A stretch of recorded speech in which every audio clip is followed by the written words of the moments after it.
Bom, pessoal, nós ontem centramos o nosso estudo basicamente nos 4 primeiros versículos do primeiro capítulo da primeira carta de João, onde lá nós lemos o seguinte: o que era desde o princípio, o que ouvimos, o que vimos com os nossos olhos, o que contemplamos e as nossas mãos apalparam, isto proclamamos a respeito da palavra da vida. A vida se manifestou, nós a vimos e dela testemunhamos, e proclamamos a vocês a vida eterna, que estava com o Pai e nos foi manifestada. Nós lhes proclamamos o que vimos e ouvimos para que vocês também tenham comunhão conosco. Nossa comunhão é com o Pai e com seu Filho Jesus Cristo. Escrevemos estas coisas para que a nossa alegria seja completa. Então, com base nesse texto, com base nesses 4 versículos iniciais da primeira carta de João, nós fizemos algumas considerações. Foram 3 delas e a gente vai olhar rapidamente por onde a gente andou no dia de ontem. Primeiro, a busca pelo que era desde o princípio. E nós fizemos essa busca, entre aspas, de uma forma muito breve e só conectando uma coisa na outra com base em 3 versículos. Este que a gente acabou de ler, que é a primeira frase da carta, o que era desde o princípio. O segundo, que a gente encontra no Evangelho de João, capítulo 1, versículo 1, no princípio era aquele que é a palavra, ele estava com Deus e ele era Deus. E aí isso nos leva até a criação. E lá na criação a gente vai ver que a primeira frase da Bíblia é: no princípio, Deus criou os céus e a terra. Então a gente se perguntou o que João está querendo dizer quando ele fala sobre princípio. E quando ele fala sobre princípio, ele tem em mente o princípio de todas as coisas, a criação. Aquilo que antecedeu o próprio tempo como nós conhecemos. Aquilo que antecede a própria criação como nós a conhecemos. E a gente viu a importância de nós fazermos a pergunta pelo princípio das coisas. É interessante você perceber que na argumentação de Jesus e no tipo de interpretação das Escrituras que Jesus faz, ele tem o hábito de se perguntar pelo princípio. Como eram as coisas no princípio? Ele tem esse hábito de querer saber como eram as coisas no princípio, porque no princípio está a vontade de Deus, a intenção de Deus na criação, a intenção original de Deus anterior ao pecado, anterior a toda a ruptura, a toda a morte que entrou no nosso mundo. Então, em resumo, quando a gente falou sobre essa busca pelo que era desde o princípio, nós dissemos assim: a perspectiva do começo é a perspectiva da criação. A perspectiva da criação é a perspectiva do coração de Deus. Como as coisas querem ser vistas quando olhadas desde a intenção original de seu Criador. Quando Deus criou, Ele já tinha na sua mente, no seu coração, o que iria criar e como iria fazer. Para percebermos a verdadeira intenção de Deus para conosco, temos que voltar nossos olhos para o começo, para como as coisas são desde a perspectiva do coração de Deus. Esse é um resumo que eu fiz de um texto do Ennio Miller, o livro é Caminhos de Reconciliação, um livro que a gente tem utilizado com a nossa turma de hermenêutica aqui no Polo da FLAM, que a gente tem às segundas-feiras. Então essa é a importância, né? A Bíblia sempre nos registra ali, naquele princípio, naquele início de Gênesis, qual era a intenção original de Deus, qual é o seu propósito para toda a criação, antes da ruptura do pecado, antes que o pecado tivesse trazido a morte para nós, e a morte para nós é a nossa separação de Deus, a ruptura entre o ser humano e o Criador. A gente viu também que os nossos sentidos estão envolvidos nessa busca pelo perfeito amor. Então isso com base naquilo que João escreveu, né, da sua própria experiência. O que ouvimos, o que vimos com os nossos olhos, o que contemplamos e as nossas mãos apalparam, nós lhe proclamamos o que vimos e ouvimos. Então essa ênfase que João dá, especialmente às vezes que parece até uma redundância, né? O que vimos com os nossos olhos e depois falar de novo da contemplação, e em poucos versículos seguintes ele já dizer de novo do que vimos e do que ouvimos. Quer dizer, esse fato dele chamar tanto a atenção para os sentidos mostra para nós que a perspectiva do autor da carta é de quem teve uma experiência com o Verbo, que estava com Deus e que era Deus. A perspectiva de quem escreve essa carta para nós é a perspectiva não de alguém que está refletindo teoricamente sobre aqueles assuntos sobre os quais vai escrever, mas é a perspectiva de quem conheceu Jesus e teve os seus sentidos envolvidos no conhecimento de Jesus. Então ele fala da audição, ele fala da visão, ele fala do tato. Todas essas coisas estiveram envolvidas na minha experiência com Deus. E essa experiência com Deus é a experiência com Jesus, né? Então, o Evangelho não se trata de um arrazoado filosófico ou teológico, tampouco uma coletânea de preceitos religiosos. O Evangelho de Jesus Cristo é um convite para uma experiência, venha e veja com os seus próprios olhos. Essa concretude da fé cristã continua a se expressar muito tempo depois do ministério terreno de Jesus, por meio da prática do amor dos seus seguidores e das suas seguidoras. E é isso que a gente vai ver um pouco mais ao longo dessa semana, como essa prática do amor é, para nós, uma reprodução da experiência com Deus por intermédio dos nossos sentidos. Como Jesus Cristo pode estar presente, visível, palpável entre nós por intermédio da prática do amor na vida dos seus seguidores e das suas seguidoras. E por fim, nós falamos ontem sobre a perfeita comunhão. Nós lhes proclamamos o que vimos e ouvimos, para que vocês também tenham comunhão conosco. A nossa comunhão é com o Pai e com seu Filho Jesus Cristo. Escrevemos estas coisas para que a nossa alegria seja completa. A nossa comunhão, né? Escrevemos essas coisas para que a nossa alegria seja completa. E ele fala isso a partir de uma experiência de comunhão. Ele quer que os seus leitores e, portanto, todos nós, tenhamos comunhão. Tenhamos comunhão com todos nós, conosco, entre nós, sabendo que essa comunhão entre nós, entre corpo de Cristo, é uma comunhão com o próprio Pai e com o seu Filho. Por meio da experiência de comunhão, o que nós temos? A obra do amor. A obra do amor é o que promove a comunhão. A obra do amor é o que traz unidade para aquilo que antes estava separado. Se você quiser uma imagem muito interessante, né, e às vezes as imagens ajudam a gente a refletir melhor e a construir melhor o nosso pensamento, é uma imagem que o apóstolo Paulo propôs lá na carta aos Efésios, no capítulo 2, quando ele dá o exemplo de dois povos que estavam separados. Quais dois povos eram esses? Os judeus e os gentios. Eles estavam separados, e ele diz lá na sua metáfora, por um muro de inimizade. Existia um muro que separava o povo de Deus do resto do mundo. Mas Jesus Cristo vem e faz o quê? Ele derruba esse muro. E daqueles que antes estavam separados, ele faz uma nova criação. Ele reconcilia aqueles que estavam separados em inimizade, separados por um verdadeiro muro de inimizade. Jesus Cristo derruba esse muro, promove a paz, faz dos dois um novo ser humano. E isso é a promoção dessa comunhão.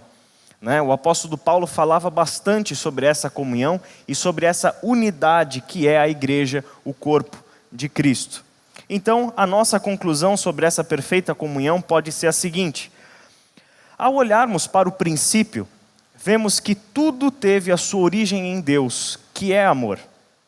O pecado é distorção, separação, ruptura, que afasta do amor, conduz ao medo e causa a morte.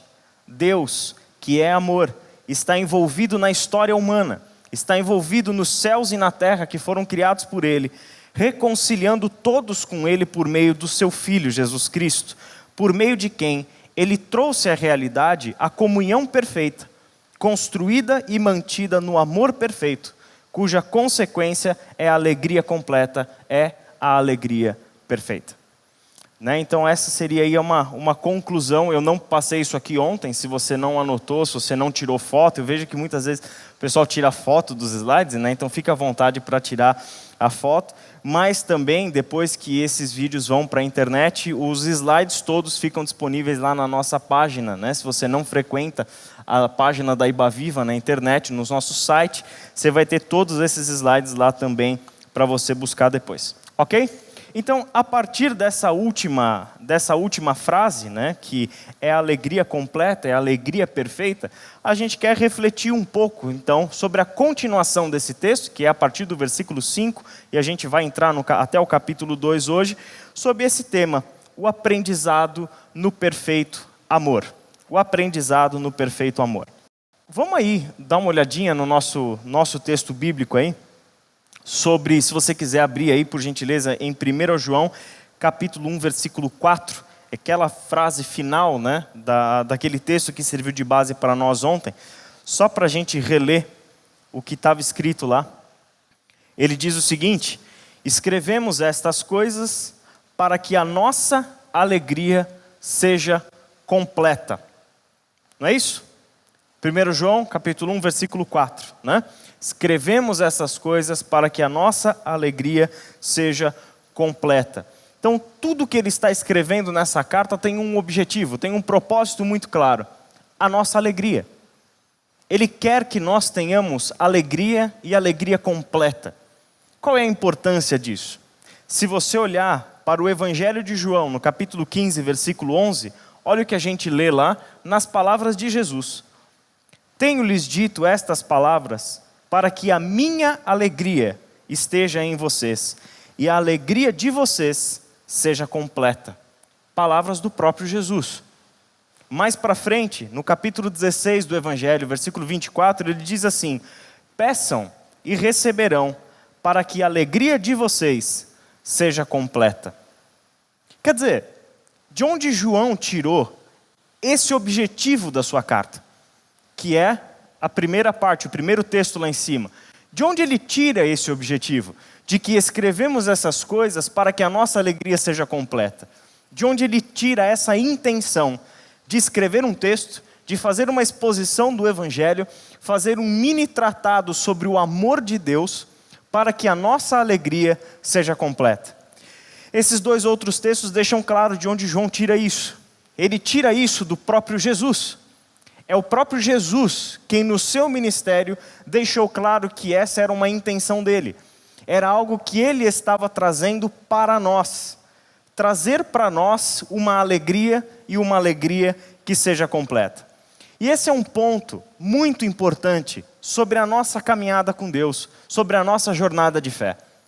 Nós precisamos nos deixar convencer. Nós precisamos nos deixar convencer de que a vida que nós buscamos, repleta de alegria, uma vida transbordante, só está disponível em Jesus Cristo.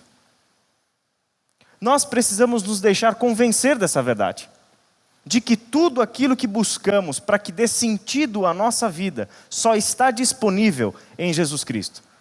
Não está disponível em nenhum outro lugar onde nós buscamos a nossa realização. Não está disponível em nenhum lugar onde nós buscamos alegria. E uma das constatações muito práticas que a gente pode fazer é que todos os lugares onde buscamos alegria, essa alegria é passageira. Essa alegria é momentânea. Essa alegria é circunstancial. Sempre, seja no que for, seja no trabalho, seja num hobby, seja num relacionamento, seja aonde for, aonde buscamos alegria, sempre será passageira e essa alegria está à mercê de circunstâncias. Até mesmo um casamento é assim. Quando nós buscamos a alegria no casamento, essa alegria está à mercê de circunstâncias. Essa alegria não é plena. O nosso cônjuge jamais nos satisfará plenamente. Pode nos trazer alegria porque nos apaixonamos, nos amamos, temos uma vida que construímos juntos e isso é parte da nossa alegria. Mas sempre faltará algo dentro de nós. Sempre faltará algo que outro ser humano não é capaz de preencher. E aí eu gosto muito de lembrar daquela frase de Agostinho, que o nosso coração não encontra descanso enquanto não repousar em ti. O nosso coração não encontra descanso enquanto não repousar em ti. Essa é a ideia. Tudo aquilo que a gente busca, todo esse vazio existencial que a gente busca preencher com coisas do nosso mundo, com propostas de alegria e felicidade que nós encontramos no nosso mundo, nunca nos satisfarão, nunca nos preencherão plenamente. Nos preenchem por um momento, mas no dia seguinte já nos causam tristeza. No dia seguinte já nos causam decepção. Por quê? Porque estamos buscando no lugar errado.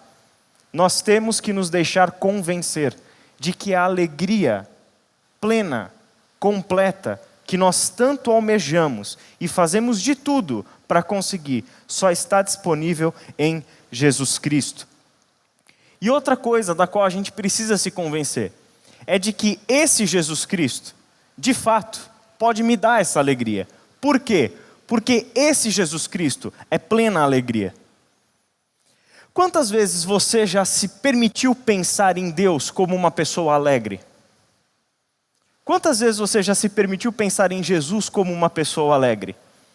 O nosso imaginário religioso nos traz imagens sobre Deus e sobre Jesus que não são lá tão alegres. Se você olhar para o Jesus como nós imaginamos, por causa da arte, por causa dos crucifixos, por causa de filmes, etc. e tal, quantas imagens de alegria, expressões de alegria, cenas de alegria esse Jesus estaria envolvido? A gente só pensa nele em termos de morte, sofrimento e dor. A gente não pensa nele dando risada, dando gargalhada, plenamente feliz. Quantas vezes nós nos imaginamos ou nós pensamos em Deus como um ser plenamente alegre, plenamente feliz? Você sabe que na Idade Média era inclusive proibido o riso, porque se encarava Deus como um ser sério e que o riso deformava o rosto. O riso era proibido. A ideia, então, é que nós não conseguimos imaginar Deus por causa de todos esses imaginários que já nos foram construídos pela história da arte, pelos preconceitos religiosos sobre a figura de Jesus Cristo e sobre o ser de Deus. Mas quando a gente olha para o Evangelho, especialmente esse texto aqui do meio, essas palavras de Jesus deveriam nos fazer refletir sobre isso.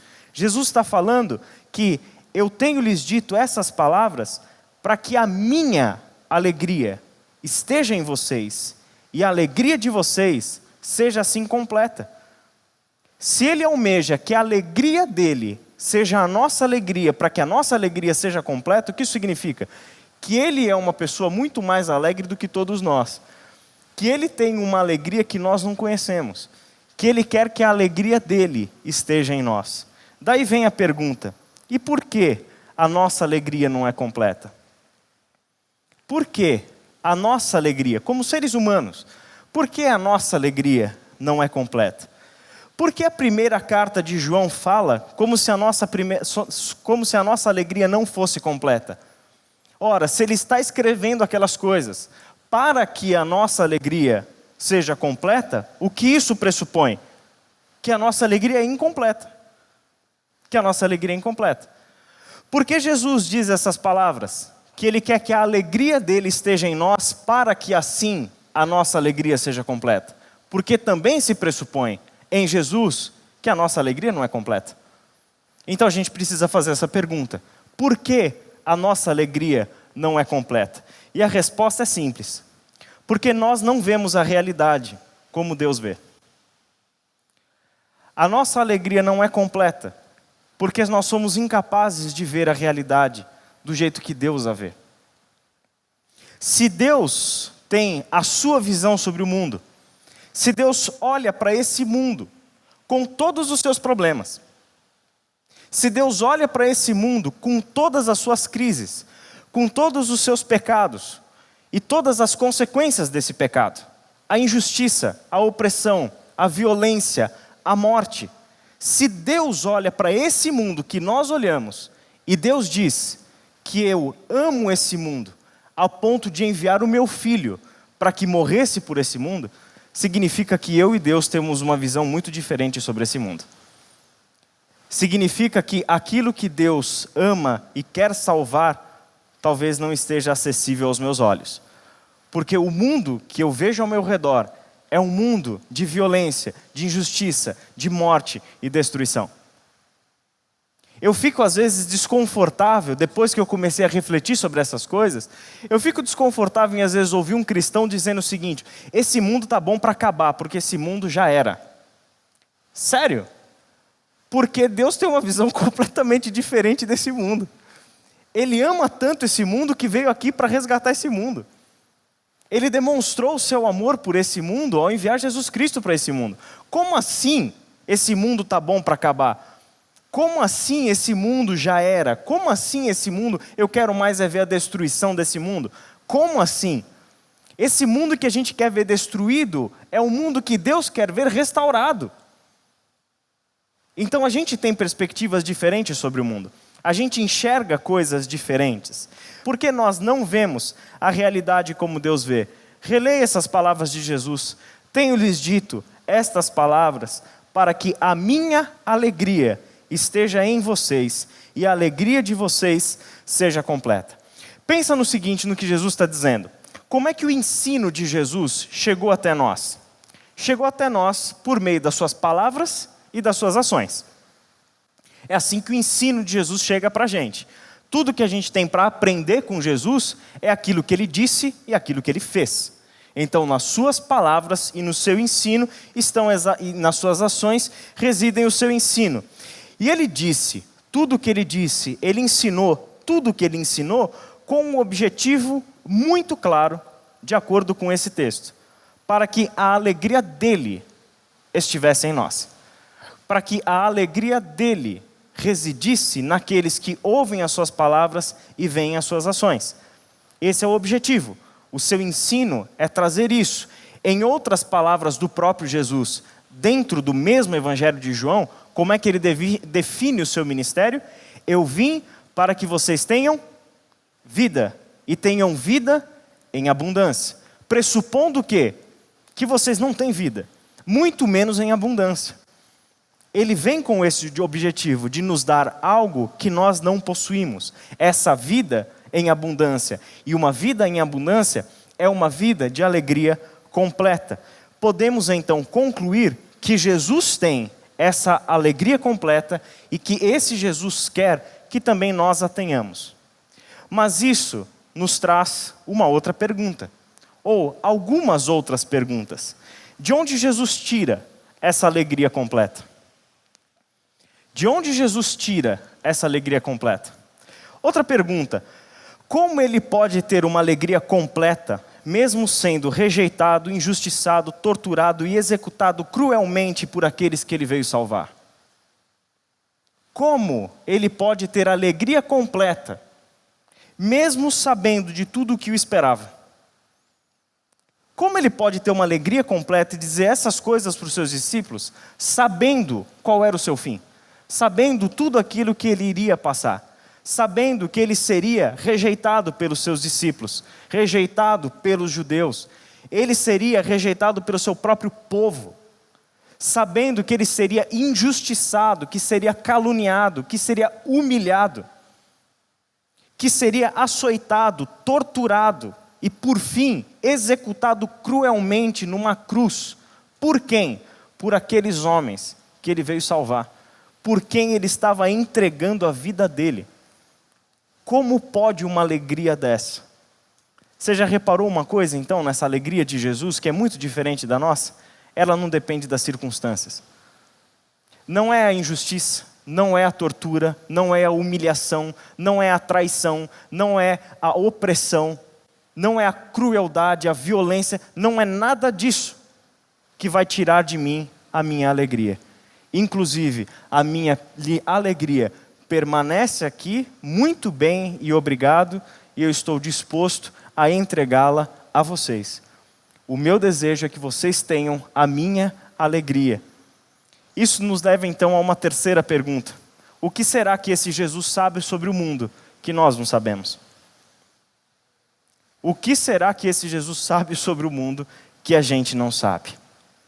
Eu arrisco uma resposta que seria a seguinte: Jesus sabe e experimenta o que as Escrituras estão nos contando, que o universo está repleto da glória de Deus. Jesus já vê o mundo sem o poder destrutivo do pecado e da morte, ele vê o mundo refeito no amor do Pai. E ele confia tanto no amor do Pai, ele confia que nem mesmo a morte pode nos separar desse amor, que ele entregou a própria vida, para que essa também seja a nossa realidade. O que esse Jesus sabe do mundo que nós não sabemos? Ele sabe o final da história. Ele conhece o Deus que conduz essa história. Ele conhece o coração do Pai. Ele estava lá no princípio. Todas as coisas foram feitas por intermédio dele. Sem ele, nada do que existe teria sido feito. O que esse Jesus sabe sobre o mundo que nós não sabemos? Que o pecado fecha os nossos olhos para a realidade de Deus que está ao nosso redor. Mas para essa realidade, os olhos de Jesus estão muito abertos. E eles conseguem enxergar a presença de Deus, onde nós só conseguimos enxergar injustiça, morte, pecado, destruição e etc. Jesus Cristo consegue enxergar a mão de Deus, o amor de Deus, o cuidado de Deus em tudo o que ele vê. É por isso que essa alegria que ele tem é uma alegria que independe das circunstâncias. É por isso que essa alegria que ele tem no Senhor é uma alegria que independe do que aconteça. É justamente por isso que ele pode se alegrar e pode dizer que a minha alegria, que é completa, eu quero compartilhar com vocês, para que a alegria de vocês seja completa como a minha alegria é. É justamente por isso, porque ele sabe alguma coisa desse mundo, que por causa do pecado a gente não consegue enxergar. Jesus Cristo já vê o mundo sem o poder destrutivo do pecado e da morte. Ele já enxerga um mundo refeito no amor do Pai. E por que Jesus Cristo já vê o mundo livre do pecado e da morte e refeito no amor do Pai? Porque é o seu próprio sacrifício que traz tudo isso à realidade. É o seu próprio sacrifício que faz, que possibilita a recriação desse mundo, tendo por base, por fundamento, por matéria-prima, o amor do Pai. E Jesus Cristo confia tanto nesse amor do Pai, ele confia tanto nesse amor, que nem mesmo a morte pode nos separar dele. De modo que, por que ele entrega a sua vida? Tranquilamente.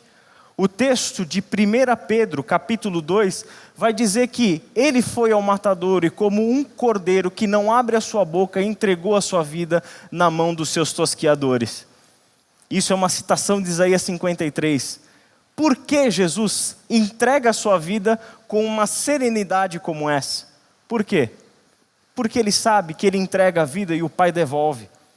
Ele sabe que ele vai entregar a vida e a vida que ele vai entregar, a sua morte não é o fim.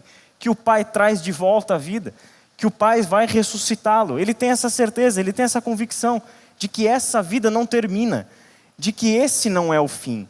E de que tudo o que estamos vivendo, todas as dificuldades que passamos, é apenas uma parte da história. É apenas uma cena. Mas ele quer abrir os nossos olhos para enxergarmos o mundo do jeito que ele enxerga.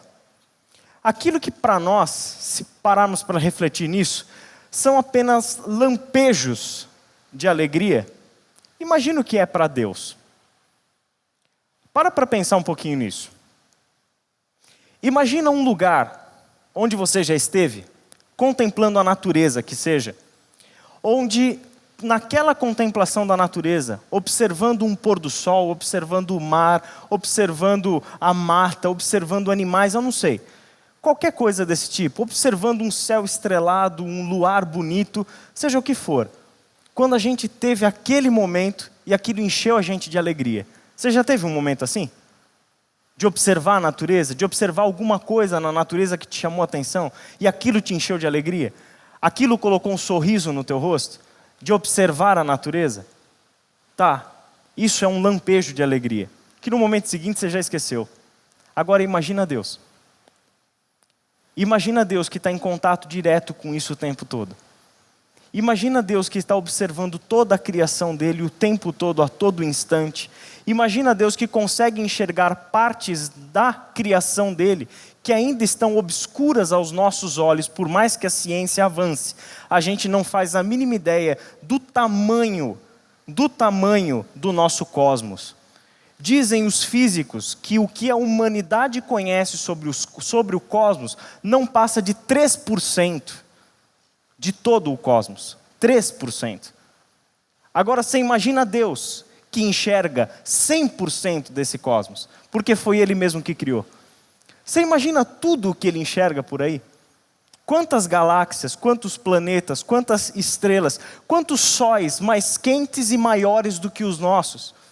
Quantas coisas Ele enxerga nesse universo inteiro que Ele criou? Você já imaginou que quando você fica diante de um aquário, vendo lá 3 peixinhos, você já fica encantado vendo 3 peixinhos nadar? Agora você imagina os olhos de Deus, que contemplam todo o oceano, sendo que a maior parte do oceano é desconhecida para os seres humanos, que não conseguem aprofundar mais do que alguns metros. Você imagina tudo o que Deus observa em toda a criação dele? Tem um escritor que eu gosto muito, que é Dallas Willard, e ele falava sobre essa experiência dele. Ao visitar um dia, ele dava aula na África do Sul e um aluno dele convidou ele para conhecer uma praia que ficava perto da casa dele. E ele foi com esse aluno dele até essa praia, era no alto de um morro que eles tinham que subir e dali eles iam descer para ver a praia. Diz que quando ele chegou no alto daquele morro, ele viu aquela praia, ele ficou boquiaberto e em silêncio. Ele disse que era a beleza natural mais incrível que ele já tinha presenciado em toda a vida dele. Aquela praia em Porto Elizabeth, na África do Sul.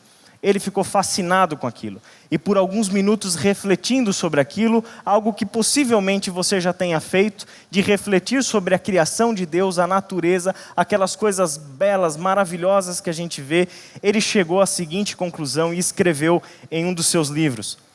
Gradualmente, foi se insinuando em minha mente a percepção de que Deus enxerga isso o tempo todo.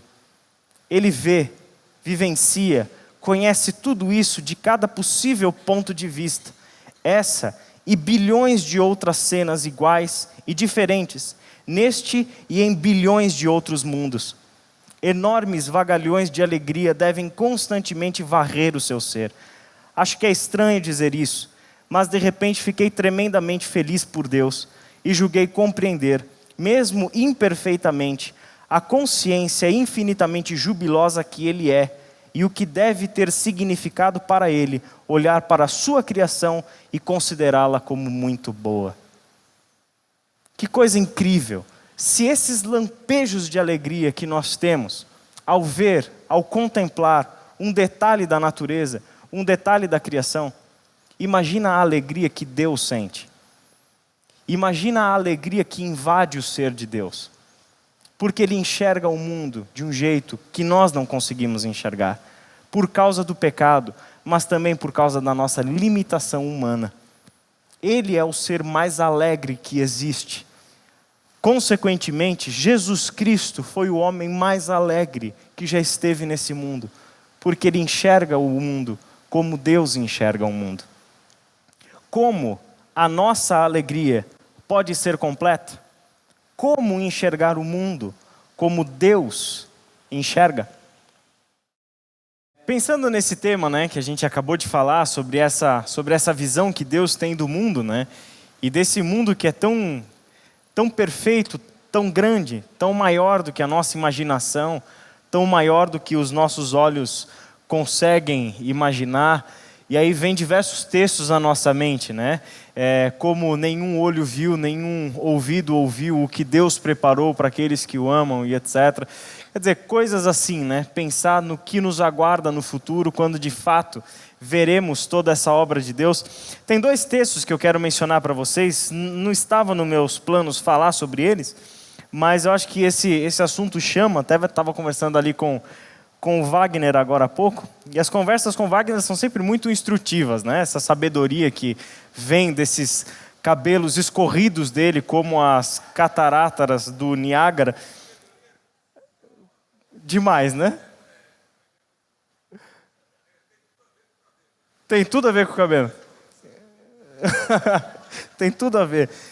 Abre aí comigo. Coloca do lado aí das suas anotações sobre essa grandeza desse mundo que Deus vê e que Jesus vê desse jeito e quer nos pegar pela mão e nos conduzir a uma observação, né? a um passeio por esse mundo, como Deus o enxerga.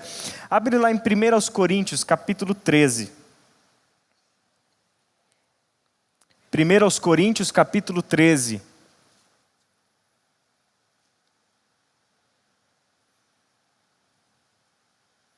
Falando sobre o amor, né? Esse é o texto áureo da Bíblia sobre o amor, né?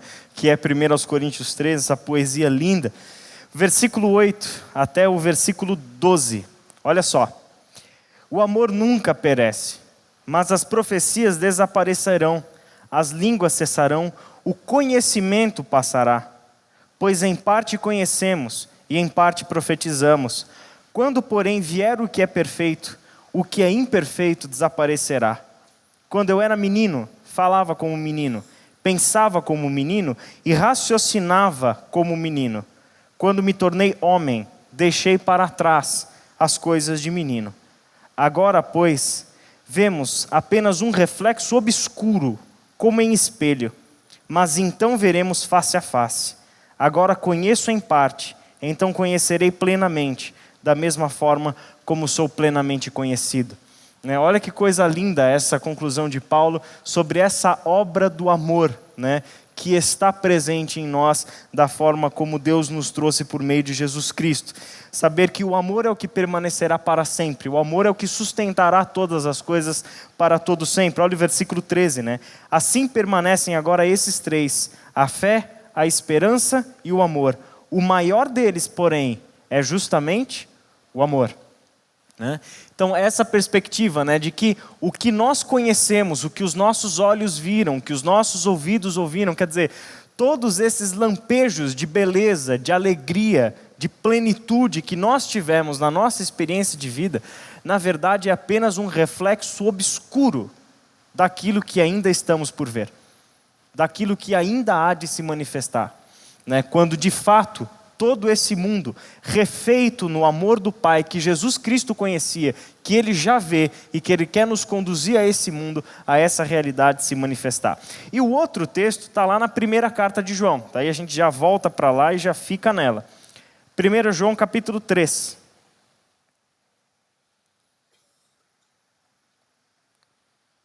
Versículo 1 até o versículo 3. Vejam como é grande o amor que o Pai nos concedeu, sermos chamados filhos de Deus, o que de fato somos. Por isso o mundo não nos conhece, porque não o conheceu. Amados, agora somos filhos de Deus e ainda não se manifestou o que havemos de ser, mas sabemos que quando Ele se manifestar, seremos semelhantes a Ele, pois o veremos como Ele é. Todo aquele que nele tem esta esperança, purifica-se a si mesmo, assim como ele é puro. Olha que coisa linda também, Nós já somos filhos de Deus, já temos essa experiência, já temos essa realidade, mas ainda há algo infinitamente superior a ser manifestado sobre nós. Porque um dia seremos como Ele é, veremos como Ele vê. Ainda há algo a ser manifestado. Essa é a realidade que Jesus Cristo já vê. E de lá Ele nos convida, de lá Ele nos chama para experimentarmos esse amor, para experimentarmos essa alegria, para experimentarmos esse amor que preenche todas as coisas, que é a sustentação da vida como Deus a planejou. Então, a gente volta às duas perguntas que a gente encerrou o primeiro período. Como a nossa alegria pode ser completa? Como enxergar o mundo como Deus enxerga? Obviamente que a nossa resposta vai ter que voltar a Jesus, porque é justamente Ele quem quer nos dar a sua alegria, é justamente Ele quem quer e que pode nos revelar o amor do Pai. Então, a gente parte do seguinte princípio, que Deus é luz, e Deus nos convida a andarmos na luz. Como experimentar essa alegria? Como experimentar essa visão de mundo que Jesus Cristo tem? Deus é luz e Ele nos convida a andarmos na luz. Porque ao andarmos na luz, andamos nele e andamos com Ele. E se andamos com Ele a convite dele mesmo, a gente pode olhar, a gente pode ver, perceber a realidade como ele percebe. Olha só, 1 João, capítulo 1, versículo 5, e o Evangelho de João, capítulo 1, versículos 4 e 5. É legal quando essas coincidências batem, né? Mesmo versículo praticamente, né? Capítulo 1, versículo 5. Esta é a mensagem que dele ouvimos e transmitimos a vocês. Deus é luz, nele não há treva alguma. Agora o Evangelho de João. Nele, Jesus, estava a vida, e esta era a luz dos homens. A luz brilha nas trevas, e as trevas não a derrotaram. Jesus é a luz dos homens, e a luz brilha nas trevas, e as trevas não a derrotaram. A primeira carta de João faz duas afirmações sobre Deus em termos de definição, do tipo Deus é. A primeira que ela faz é essa, que Deus é luz. Deus é luz. E a segunda que ela faz, a gente já mencionou ontem, que Deus é amor. São duas afirmações que ele faz sobre o ser de Deus. Essas duas afirmações, que é o ser luz e o ser amor, são duas que se complementam e que têm tudo a ver com essa proposta do Evangelho para a nossa vida. Vamos ler essa sessão toda, que é do primeiro capítulo da carta, a partir do versículo 5, e a gente vai ler a sequência toda e depois a gente vai fazer alguns comentários sobre ela. Diz assim: esta é a mensagem que dele ouvimos e transmitimos a vocês. Deus é luz, nele não há treva alguma. Se afirmarmos que temos comunhão com ele, mas andamos nas trevas, mentimos e não praticamos a verdade. Se, porém, andarmos na luz, como ele está na luz, temos comunhão uns com os outros, e o sangue de Jesus, seu Filho, nos purifica de todo pecado. Se afirmarmos que estamos sem pecado, enganamos a nós mesmos, e a verdade não está em nós. Se confessarmos os nossos pecados, ele é fiel e justo para perdoar os nossos pecados e nos purificar de toda a injustiça. Se afirmarmos que não temos cometido pecado, fazemos de Deus um mentiroso e a sua palavra não está em nós. Meus filhinhos, escrevo-lhes estas coisas para que vocês não pequem. Se, porém, alguém pecar, temos um intercessor junto ao Pai, Jesus Cristo, o justo. Ele é a propiciação pelos nossos pecados, e não somente pelos nossos, mas também pelos pecados de todo o mundo. Essa primeira carta de João, gente, é sensacional. Eu tenho uma alegria gigantesca de reler esse texto toda vez que eu tenho que dar uma aula, ensinar alguma coisa, escrever um artigo ou algo do tipo sobre essa carta. Ela é fascinante para mim porque é uma carta que, numa primeira leitura, parece totalmente confusa. Não sei se você já teve essa experiência de ler a primeira carta de João na sequência. Parece muito confuso, os assuntos vão e voltam o tempo todo. Então não tem aquela fluência lógica, né, de raciocínio e de retórica, como é, por exemplo, uma carta aos Romanos. Mas no meio dessas idas e vindas dos assuntos da carta de João, na verdade tem um jeito dele sempre retomar esse assunto, trazendo uma novidade, trazendo algo novo. É como se ele retomasse o assunto da introdução, que foram os primeiros 4 versículos que a gente leu ontem e hoje no comecinho do nosso encontro, mas agora aprofundasse no significado de cada uma daquelas coisas.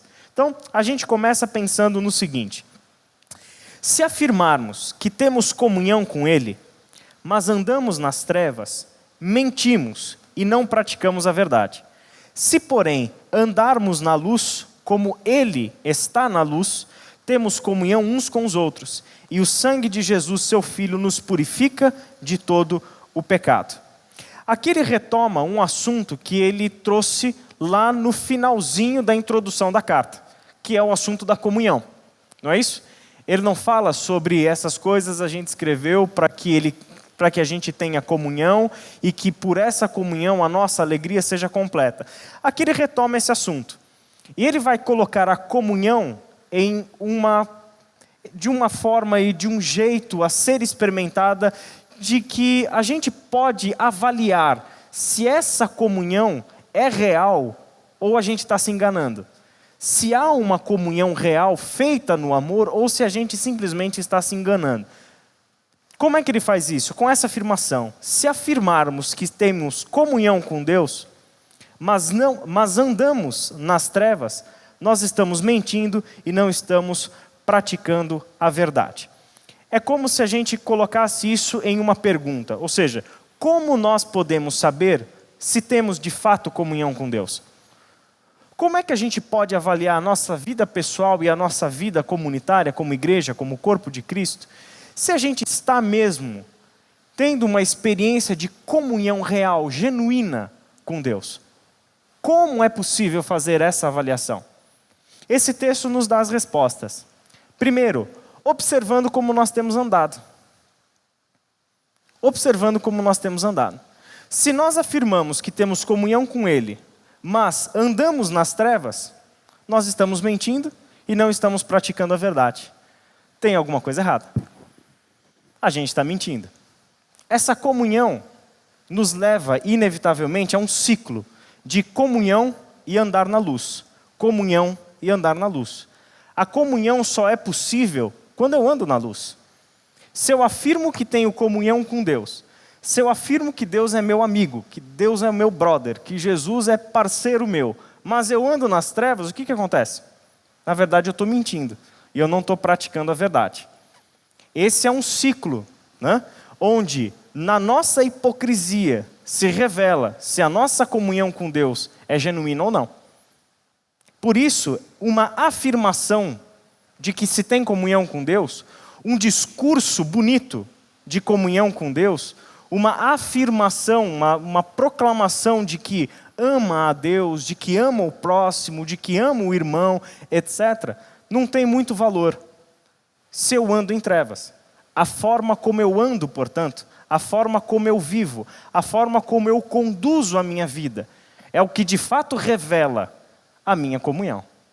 Se ela é com Deus, ou se a minha comunhão é só com o meu próprio pecado, se a minha comunhão é as trevas. A hipocrisia aqui é afirmar que tem comunhão com Deus e anda nas trevas. Isso significa que não estamos praticando a verdade. Olha que coisa interessante o jeito que ele fala da verdade. Porque a gente sempre é levado para aquela discussão, não é? Principalmente no nosso ambiente religioso, evangélico e tal, de que no nosso mundo contemporâneo, no nosso mundo pós-moderno, a verdade é relativa. E nós nos sentimos afrontados na nossa fé, porque nós, como cristãos, jamais admitiremos que a verdade é relativa. Né? Não, a verdade é absoluta, não é relativa nem nada. Qual que é o problema, tanto na acusação, quanto na defesa, de que a verdade é relativa? Qual que é o problema? É o conceito de verdade. Para a gente, verdade é uma questão da cabeça, é uma questão intelectual. Verdade está no campo do conceito. Verdade está no campo da doutrina. Verdade está na distinção entre a doutrina correta e a doutrina que não é correta. Tanto que essa afirmação de que a verdade é relativa e dizer que a verdade é absoluta, nessa discussão, na verdade as duas estão completamente equivocadas à luz do Evangelho. O Evangelho não situa a pergunta pela verdade no campo cognitivo, no campo do conhecimento, do saber, do decorar uma doutrina. A verdade não é uma afirmação teológica. Por quê? Porque a afirmação teológica, uma confissão doutrinária, uma confissão de fé, não tem valor algum se não for comprovada na prática. Não tem valor algum se não for comprovada na vida. Então, por isso que ele fala da verdade, não como defender a verdade, mas como praticar a verdade. Entende? Existe uma diferença. A gente pode entrar num debate com um ateu, com um cientista, seja lá com quem for, para discutir a questão da verdade. Eu vou chegar em algum lugar? Em lugar nenhum. Porque não é nessa dimensão que o Evangelho situa a questão da verdade. O Evangelho coloca a questão da verdade na forma como nós vivemos. A verdade está numa prática. A verdade está na forma como nós andamos, como nós caminhamos. Por isso ele dizer que aquele que anda em trevas mente e não pratica a verdade. Saber a verdade é uma coisa. Saber uma verdade, qualquer um de nós pode saber a verdade sobre o Evangelho a partir de uma classe de doutrina. A gente passa lá todas as nossas doutrinas da fé cristã, os principais fundamentos da nossa fé, e todo mundo vai saber sobre a verdade do Evangelho. Mas isso muda alguma coisa? Isso não muda absolutamente nada. Isso tem o seu lugar na nossa vida, isso tem a sua importância. Mas a verdade não é algo que se sabe. A verdade é algo que se pratica, é algo que se vive. Então eu preciso aqui desse ciclo. Eu preciso do conhecimento da verdade. Por quê? Porque esse conhecimento vem para nós por meio da Escritura. E se vem por meio da Escritura, vem por meio de texto. E como todo texto, requer a interpretação, requer as minhas capacidades cognitivas que me foram dadas por Deus, que são parte do que significa sermos imagem e semelhança de Deus. Ele nos deu inteligência, Ele nos deu capacidade de conhecimento, Ele nos deu capacidade crítica, Ele nos deu isso tudo. Então mas na verdade esse é só o primeiro ponto. Qual é o segundo que forma então esse ciclo para nós? Traduzir isso em vida. Se esse conhecimento que eu tenho da Escritura não se torna a prática da verdade, então eu continuo andando em trevas. Eu posso saber tudo, mas a avaliação não reside no meu conhecimento. Reside aonde? Na forma como eu vivo. Mas aonde está a pegadinha da história? Eu também não consigo viver se eu não tiver o conhecimento. Então é aqui que se forma esse ciclo. O alimento para o meu viver diário é o meu conhecimento. E o meu viver diário me leva de volta à busca de mais conhecimento. Conhecimento do quê, gente? Conhecimento desse amor de Deus. Conhecimento da verdade do seu Evangelho. Conhecimento de tudo que esse Deus fez na história. Conhecimento de tudo que Ele revelou para nós. Esse é o conhecimento que a gente pode transformar em vida. E é exatamente aí que reside a avaliação, a possibilidade de avaliarmos se estamos andando nas trevas ou se estamos andando na luz. Porque a consequência disso qual que é? Ou você tem comunhão com Deus, ou você não tem comunhão com Deus. E isso é uma questão muito séria para nós. A gente pode se enganar, achar que estamos em comunhão com Deus, mas na verdade a gente está falando dessa comunhão somente da boca para fora. A gente está falando desse amor somente da boca para fora. E essa, inclusive, é a continuação do texto de João. Ele vai dizer várias vezes sobre isso. Se você diz com a sua boca que você ama o próximo, mas com as suas ações você mostra o contrário, tem alguma coisa errada com você. Alguma coisa não está funcionando. Não é diferente da carta de Tiago, é exatamente nesse sentido. Se você diz que com a sua boca você ama a Deus, mas não ama o teu próximo, você está mentindo. Você está se enganando. Porque com a boca a gente diz o que quiser. Não é? Com a nossa boca a gente fala o que quiser. O que bem entender. A gente faz as confissões de fé mais lindas que se pode imaginar. Mas é na nossa prática da verdade que se revela de fato aonde nós temos andado. Se é nas trevas ou se é na luz. O convite então desse texto é um convite para andarmos na luz. E aí já deu para perceber duas palavras que definem muito bem aí os dois caminhos. Interessante você notar que essa metáfora do caminho volta à cena na primeira carta de João. É uma metáfora muito importante dentro do Evangelho de João. Porque dentro do Evangelho de João, Jesus se define como o caminho, a verdade e a vida. Aqui, essa metáfora do caminho retorna como? No andar nas trevas ou andar na luz. Não é diferente, por exemplo, do Salmo 1, andar segundo os conselhos dos ímpios, andar segundo os mandamentos do Senhor. Não é diferente. E os resultados de cada um desses caminhos. Nesse texto, as trevas vão simbolizar o pecado, a ignorância, a hipocrisia, a nossa própria maldade. E a luz simboliza o quê? A luz simboliza a verdade, simboliza a pureza, bondade, a comunhão com Deus. Porque o próprio Deus é luz. e não permite em si, não tem em si treva alguma. Então vem a pergunta pela prática, né? Como é possível sair das trevas e ir para a luz? Como é possível sair das trevas e ir para a luz? A primeira resposta é algo que não depende de nós. Porque como é que saímos das trevas? Nós não saímos das trevas, nós somos tirados das trevas. Esse é o primeiro passo e a primeira parte da nossa resposta. É que o fato, a realidade, é que é impossível nós sairmos das trevas. Foi Deus quem nos tirou das trevas. É Deus quem nos tira das trevas. Por meio do quê? Por meio do sacrifício do seu Filho. Por meio de Jesus Cristo é que nós somos tirados das trevas. Quem não está mais, portanto, no reino das trevas? Essa é uma linguagem que Paulo usa, né, na carta aos Colossenses, né? Tirado do reino das trevas e transportados para o reino da luz, para o reino do seu Filho, né? Então, essa linguagem deixa muito claro o seguinte, que somente Jesus Cristo pode nos tirar das trevas. E quando Ele nos tira das trevas, o que eu preciso fazer para que Ele me tire de lá?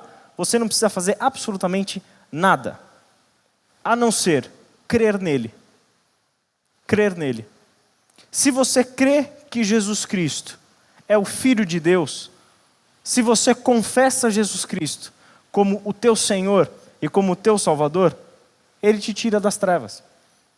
Porque Ele não está esperando que você faça alguma coisa por Ele, Ele já fez tudo. É o sacrifício dEle que nos tira das trevas. A única coisa que Ele nos convida a fazer, o que é? Caminha comigo, confie em mim, creia em mim e ande comigo. Se você fizer isso, se você tomar essa decisão, Jesus Cristo te tira das trevas e te leva para a luz. Ao me levar para a luz, Ele me leva para a luz não em um estado pleno, absoluto, mas Ele ainda vai ter que trabalhar nas trevas que permanecem dentro de mim. Daí entra a questão do seu discipulado. O convite de Jesus então é o seguinte: aceitar o seu sacrifício. Aceitar aquilo que Ele fez por nós, confiar que Ele é aquele que pode nos tirar das trevas, e ao nos tirar das trevas, Ele quer nos conduzir pelo caminho da luz, para que nós não voltemos a querer andar pelo caminho de trevas, porque a nossa tendência natural é essa, mesmo tirado das trevas por Jesus Cristo, a nossa tendência natural é querermos voltar para andar nas trevas, caminhar nas trevas. Então, o que é o convite de Jesus? É que você venha até Ele e permaneça com Ele. E permaneça com Ele. Que você aceite o seu sacrifício, aceite a proposta dEle de vida, a proposta dEle de encher você com a alegria dEle, de revelar a você o tamanho desse amor desse Pai, para que você enxergue o mundo como Ele enxerga. Para que nisso tudo, então, você seja tirado das trevas, levado para a luz e seja mantido na luz. Em termos práticos, se a gente colocar isso numa cena, como é que a gente pode entender esse andar na luz? 2 textos eu quero mencionar para vocês. O primeiro é esse, lá do Evangelho de João, e a gente já leu ele, que é capítulo 1, versos 4 e 5. Em Jesus estava a vida, e esta era a luz dos homens. A luz brilha nas trevas, e as trevas não a derrotaram. Daí vem a pergunta de novo. O que a carta de João afirmou sobre Deus? Que Deus é luz. Que Deus é luz. O que é que o Evangelho de João afirma sobre Jesus? Que Jesus é luz dos homens. E a luz brilha onde? A luz brilha nas trevas. E as trevas não têm poder para derrotar a luz. Deus é luz, e em Jesus o que Ele faz? Ele vem como luz para o mundo das trevas. E quando Ele chega nesse mundo de trevas, o que acontece? As trevas, pela primeira vez, têm o seu encontro com a luz. E essas trevas que nos derrotaram, essas trevas que trouxeram o pecado e a morte para nós, não têm o poder de derrotar a luz. Não tem o poder de derrotar Jesus. E é justamente nele, que não pode ser vencido pelas trevas, que eu tenho que me agarrar. Esse é o convite nessa possibilidade de que ele trouxe a luz para um mundo de trevas. E ao fazer isso, ele nos dá a possibilidade de vivermos na sua luz. E um outro texto no Evangelho de João, já colocando isso dentro de uma narrativa, é João capítulo 11, versículos 8 até 10. Os discípulos, Mas estes disseram: Mestre, há pouco os judeus tentaram apedrejar-te, e assim mesmo vais voltar para lá? Jesus respondeu: O dia não tem 12 horas? Quem anda de dia não tropeça, pois vê a luz deste mundo. Quem, quando anda de noite, tropeça, pois nele não há luz. Essa palavra de Jesus se insere no contexto em que as irmãs Marta e Maria vão interceder pelo irmão delas, Lázaro, que estava doente, que estava enfermo. E ele estava lá na Judéia, e Jesus já estava em outro lugar. Nessa cena toda, chega a notícia para Jesus de que Lázaro estava doente. E aí Jesus chega para os seus discípulos e fala: a gente vai voltar para a Judéia. Só que tinha acabado de acontecer um problema na Judéia, onde os judeus tentaram matar Jesus, apedrejar Jesus. Essa tinha sido a tentativa dos judeus. E aí os discípulos, com aquela cara de interrogação, chegam para Jesus e falam o seguinte: olha, peraí, o senhor tem consciência do que o senhor está falando? A gente acabou de sair da Judéia e os caras quase apedrejaram a gente. E o senhor quer voltar para lá? Quer dizer, nós enxergamos uma coisa, Jesus enxerga outra.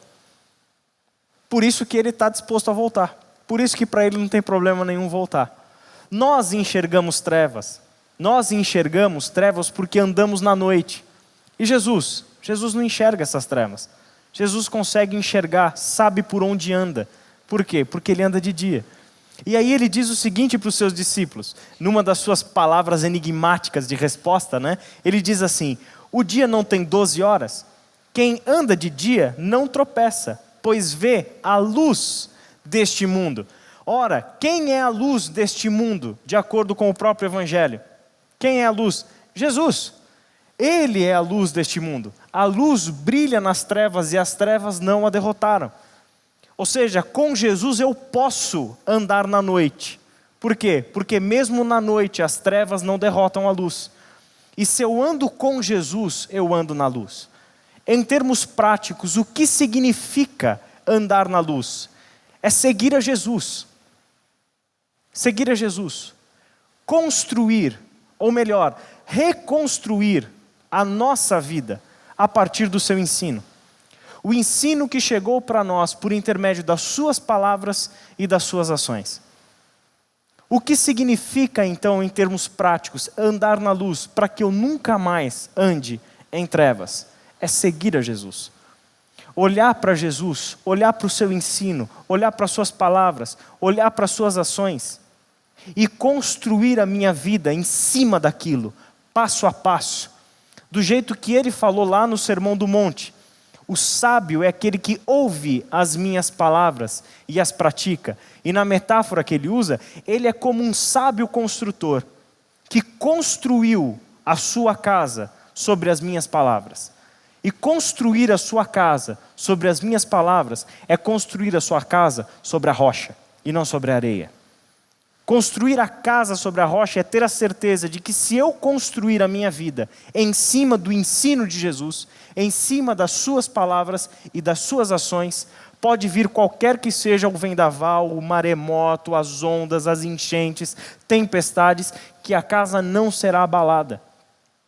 Nesses termos, dessa outra metáfora, o que é? Se eu construir a minha vida, melhor dizendo, se eu andar com Jesus, por onde ele anda, junto com ele, ao lado dele, o meu caminho está iluminado e eu não vou tropeçar de jeito nenhum.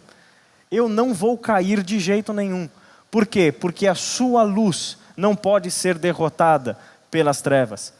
E o meu caminho sempre estará claro, sempre estará na luz. Esse é o convite, em termos práticos, desse chamado de Jesus para que andemos na sua luz. Qual é, então, a nossa perspectiva sobre esse ensino de Jesus? O fato é que o ensino de Jesus é mandamento para nós.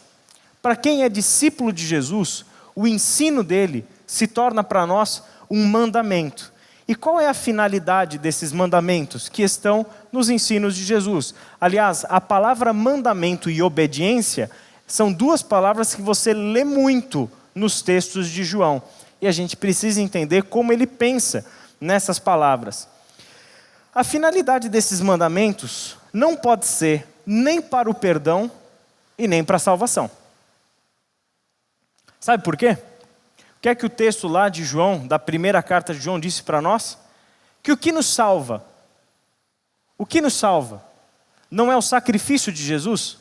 O que nos salva não é o cumprimento do mandamento. O que nos salva é o sacrifício de Jesus. Por isso que a gente afirma que a salvação é pela graça.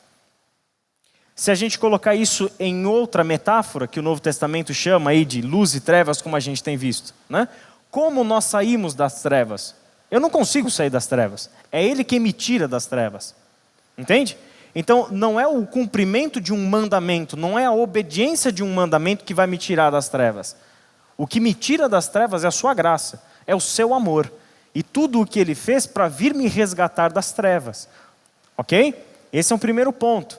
Também não é para o perdão dos meus pecados. Imagina que agora eu já fui tirado do reino das trevas e transportado para a sua luz. Eu estou na luz porque Jesus Cristo me tirou das trevas. Mas lembra da nossa tendência natural de voltarmos a andar nas trevas?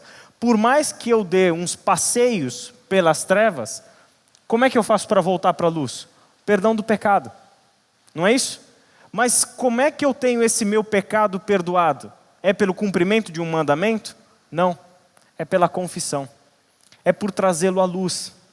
Se eu confessar o meu pecado, eu tenho um advogado junto ao Pai. Eu tenho aquele junto ao Pai que intercede por nós. E por causa do seu sangue, nós somos purificados de todo pecado.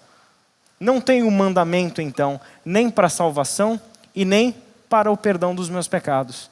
Tanto a salvação quanto o perdão dos pecados é algo inteiramente feito por Jesus. Inteiramente feito por Jesus. Mas o que seria então obediência a seus mandamentos?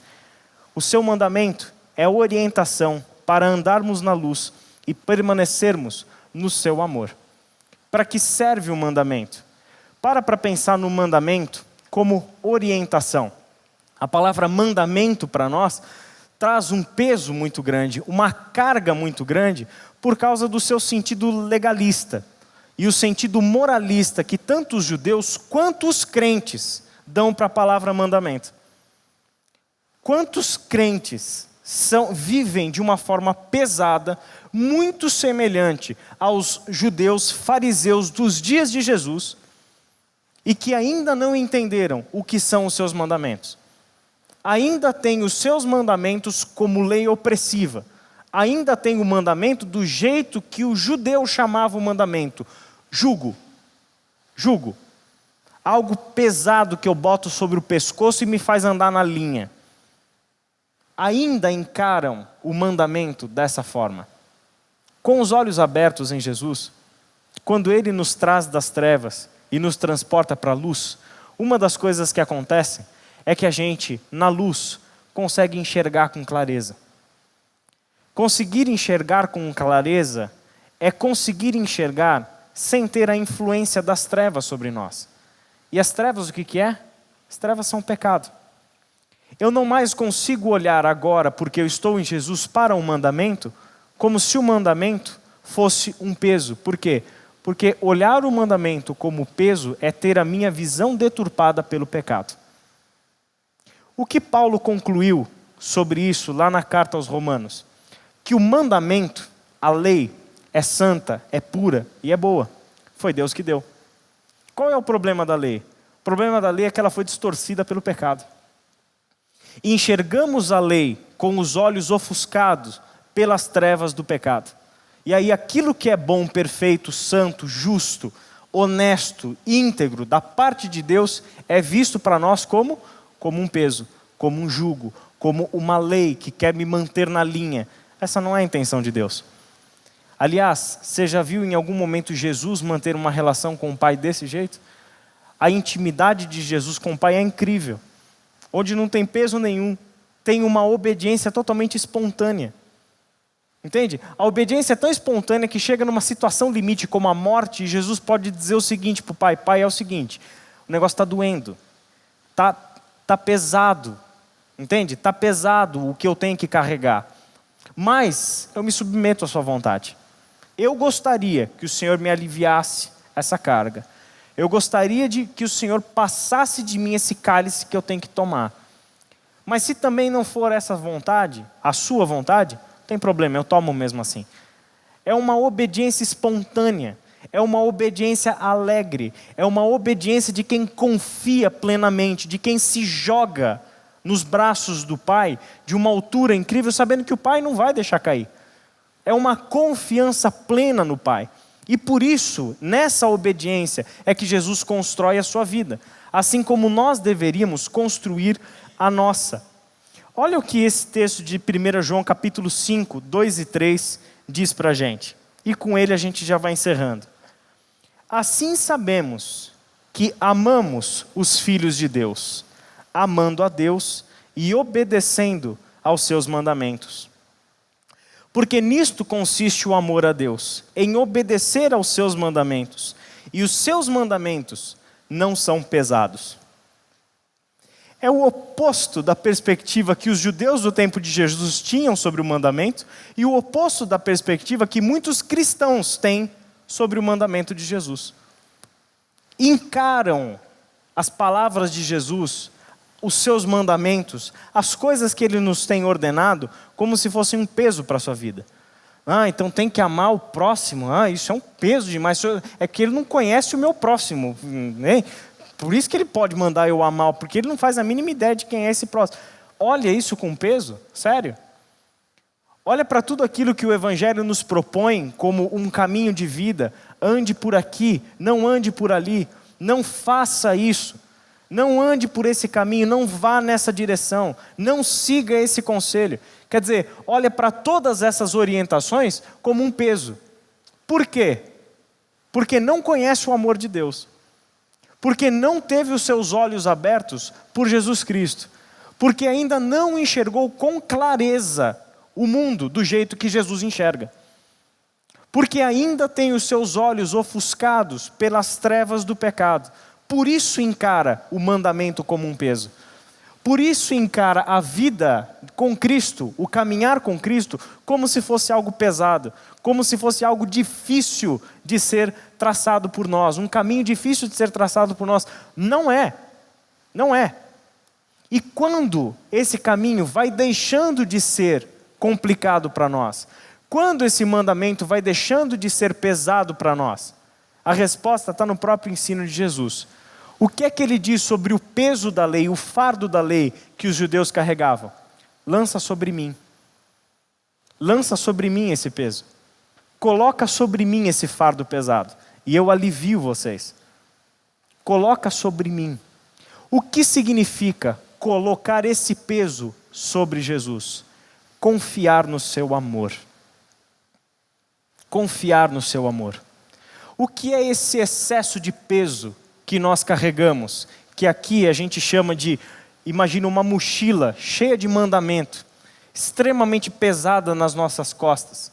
Por que a gente insiste em carregar essa mochila cheia de mandamento, que pesa as nossas costas, que cansa a gente na jornada, que impede a nossa caminhada? Por que a gente faz isso? Porque a gente ainda quer usar esses mandamentos para conseguirmos alcançar o amor de Deus. Se a gente quer usar os mandamentos para ganhar pontos com Deus, para ser abençoado por Deus, para ser perdoado por Deus, para ser salvo por Deus, se a gente quer utilizar os mandamentos para isso, o que a gente está dizendo para Deus? A gente está dizendo que a gente não confia no amor dele. Porque se eu confiar no seu amor, se eu de fato confiar nesse amor, se eu de fato eu viver nesse amor, então eu não preciso mais carregar o peso desses mandamentos. E todas as palavras de Jesus, todo o seu ensino e toda a sua ação se torna o que para mim? Uma orientação de alguém que está me pegando pela mão e dizendo o seguinte: vem comigo, que eu vou te mostrar todas as maravilhas do mundo de Deus. Vem comigo, que eu vou te mostrar a realidade de Deus que está oculta aos olhos de vocês. Quando nós deixamos o peso do mandamento e nos jogamos no amor desse Deus, essa é a experiência que Jesus dá para nós. Confia em mim, confia em mim. Confia que o Pai te ama a tal ponto de que eu estou aqui para provar esse amor para você. Confie que o Pai te ama do mesmo jeito que Ele me ama. Confie que o Pai ama tanto você que eu dei a minha vida numa cruz para provar esse amor para você. Confia nisso. Se você confiar e se jogar nesse amor, então o mandamento já não tem mais peso nenhum. Muito pelo contrário. O mandamento se torna o motivo da nossa alegria. E a gente começa a experimentar a alegria plena, completa, que Jesus traz para nós. Por quê? Porque se andamos com Ele na luz e deixamos as trevas e entendemos que na luz não tem espaço para levarmos a nossa bagagem cheia de mandamentos, cheia de ordenanças, que nos colocam fora desse amor de Deus. Enquanto carregamos esses mandamentos, o que estamos levando com a gente? O medo e a culpa. O medo e a culpa. Lembra do texto que a gente leu e que a gente vai trabalhar com ele amanhã? Que o perfeito amor lança fora todo medo? Porque o medo pressupõe castigo. E se eu tenho o medo, se eu vivo no medo, o que está pressuposto? O meu temor de que ainda está nas minhas mãos a solução da minha vida. É eu achar que ainda está nas minhas mãos o controle do meu futuro. É eu achar que ainda está no meu poder o meu amanhã. Por isso eu tenho medo. E esse medo, gente, se manifesta na nossa vida de tantas e tantas formas. Uma das formas que esse medo se manifesta em nós, sabe qual que é? A nossa preocupação e a nossa ansiedade. Por quê? Porque a gente não confia no amor como deveríamos confiar. Porque a gente ainda não conheceu esse amor como deveríamos conhecer. Qual é o convite do Evangelho? Qual é o convite que todos os dias Jesus está fazendo para nós? Vem comigo, dá a mão para mim e anda junto comigo. Anda do meu lado, você não vai tropeçar se você caminhar comigo. Se você caminhar comigo, a gente vai andar na luz e a gente vai andar na luz juntos. E o caminho vai estar sempre iluminado e você vai poder sempre confiar em mim. Essa confiança, gente, essa confiança é algo que Ele vai provando para nós. Provando para nós. Ele não exige de nós que joguemos sobre Ele tudo no escuro, sem sabermos onde vai dar. Esse primeiro passo foi Ele que deu para nós. Ele que nos tirou das trevas. O que a gente vai aprendendo nessa caminhada? A confiar. A cada passo eu cresço na minha confiança com Deus. Porque a cada passo eu entrego algo da minha vida na mão dEle. Eu tiro o peso das minhas costas. Eu começo a jogar fora os mandamentos que para mim servem como libertação do pecado, como salvação, como meio de bênção, como meio de graça. Eu começo a jogar tudo isso fora. Porque eu descubro que tudo isso só serve na caminhada nas trevas. Ele me tirou das trevas, eu já não preciso mais disso. Ele me colocou na luz. E na luz, o peso extra dos mandamentos e do pecado nas minhas costas já não tem o menor sentido. Qual é o convite de Jesus? Anda comigo, porque dia a dia eu vou te mostrar o amor desse Pai. Eu vou te fazer confiar de uma forma experimental, de uma forma vivencial, o amor desse Pai. De novo, esse texto diz o quê? Assim sabemos que amamos os filhos de Deus. Como? Amando a Deus e obedecendo aos seus mandamentos. Porque nisto consiste o amor a Deus, em obedecer aos seus mandamentos. Amar a Deus significa obedecer aos seus mandamentos. Como? Por que isso? Porque obedecer aos mandamentos de Deus nada mais é do que o caminho que Deus nos dá de permanecermos no seu amor. Em outras palavras, todos os seus mandamentos, todas as suas orientações de vida para nós, são feitas, são forjadas no seu amor. Todos esses mandamentos são expressões do seu amor por nós. Quando Jesus nos diz o que fazer, quando Jesus nos aponta o caminho de por onde andar, de como reagir a uma provocação, de como falar amavelmente com aquele que nos prejudica, de como ceder a outra face quando alguém nos agride. Todos esses ensinamentos de Jesus, o que são? Não são meios para você conseguir o seu amor. É simplesmente a vida natural de quem está vivendo dentro do seu amor. Porque sabe que todas as coisas agora estão na mão desse Deus. E eu posso me jogar nesse amor incondicionalmente, de modo que assim o seu mandamento deixa de ser um peso e se torna a nossa alegria. Ok? Vamos orar? Pai querido, muito obrigado por esse teu amor. Obrigado por Jesus Cristo, teu Filho, que nos trouxe essa luz, Pai, que nos tirou do reino das trevas e nos transportou para o seu reino, que nos colocou em um caminho novo, um caminho onde há um acesso livre ao Senhor, um acesso desobstruído, onde o pecado já não nos bloqueia mais, onde nada pode nos separar desse seu amor. Obrigado, Senhor Jesus, porque nós temos descoberto a tua vida, temos descoberto a sua vida que tem se manifestado na nossa vida. Obrigado por cada palavra, por cada orientação, por cada vez, Pai, que diante da sua palavra nos deparamos com a nossa libertação. Obrigado, Senhor, porque ao lermos a tua palavra, a gente encontra paz, a gente encontra descanso para esse nosso coração atribulado e aflito. Para esse nosso coração, Senhor, que tem uma tendência tão grande de querer se garantir, de querer controlar as coisas, de querer antecipar o futuro. Obrigado porque a sua palavra nos convida a uma realidade onde a gente pode desfrutar de uma vida sem nenhum medo, sem nenhuma ansiedade, sem nenhuma preocupação, porque é uma vida que aprendeu a colocar tudo nas tuas mãos, Pai.